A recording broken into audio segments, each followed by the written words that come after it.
This one leans heavily into the cultural clash, the sheer scale of the bomber, and the Sigma absurdity of the mission. Here are 20 hilariously inappropriate reasons why the B-2 pilot cannot land at the Pemex in Cuauhtémoc, Chihuahua, to get gas for his very Sigma mission in Cusi. The fuel and foreign relations fiasco.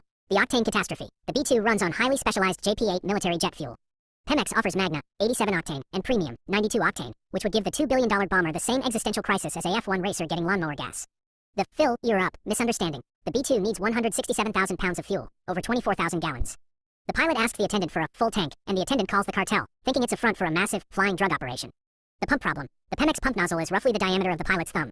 It would take approximately 25 years to fill the B-2's tanks at the standard gas station flow rate. The currency confusion. The pilot attempts to pay with a massive roll of freshly printed, sequential U.S. military scrip, which the cashier insists is only valid at the commissary at Whiteman AFB. The no afterburners rule. The pilot is told he'll have to wait in line behind a rusty pickup truck, but he can't turn off the engines, and the jet blast keeps turning the plastic Pemex flag into a shredded red, white, and green blur.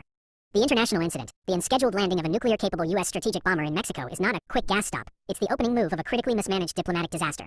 The Wi-Fi problem. The pilot needs to pay via the Pemex app but can't get a signal inside the classified, heavily shielded cockpit. The Sigma mission and stealth sabotage. The anti-gravitas. AB-2 stopping for gas undermines its entire ghost of the skies mystique. The mission immediately loses all its Sigma energy the moment the pilot asks, "Donde está el baño?" The stealth scuff marks. The act of landing on a cracked, debris-strewn Pemex lot destroys the bomber's delicate radar-absorbent material, RAM, coating, making the plane suddenly visible to every abuela with a transistor radio. The road trip snack detour. The pilot gets distracted and uses the refueling time to go inside and buy 3 bags of spicy chips, a jug of boing juice, and a churro, completely forgetting the main mission is about Cusi. The crew size. The B-2 has a 2-person crew. The mission commander refuses to leave the bomber unattended with all the secret war stuff on board while the pilot goes inside for the receipt. The check engine, light. The plane gets approximately 0.3 miles per gallon of jet fuel. The pilot realizes this fact, becomes filled with self-loathing, and decides the entire mission is not worth the environmental cost. The Mexican standoff, not that one. The local military arrives, not to arrest anyone, but to ask if they can take a picture of the flying Dorito with their phone to send to their cousins in Guadalajara. 3. The physical and logistical absurdity. The canopy clearance. The B-2's canopy is too high for the pilot to lean out and swipe his credit card on the pump screen without completely unstrapping and standing on the co-pilot's head. The wing block. The 172-foot wingspan completely blocks the entrance and exit of the gas station, trapping 8 confused tourists in their rental cars. The canopy sticker. The Pemex attendant tries to stick the "Gracias por su compra, thank you for your purchase" sticker on the stealth canopy, thereby invalidating all future radar evasion.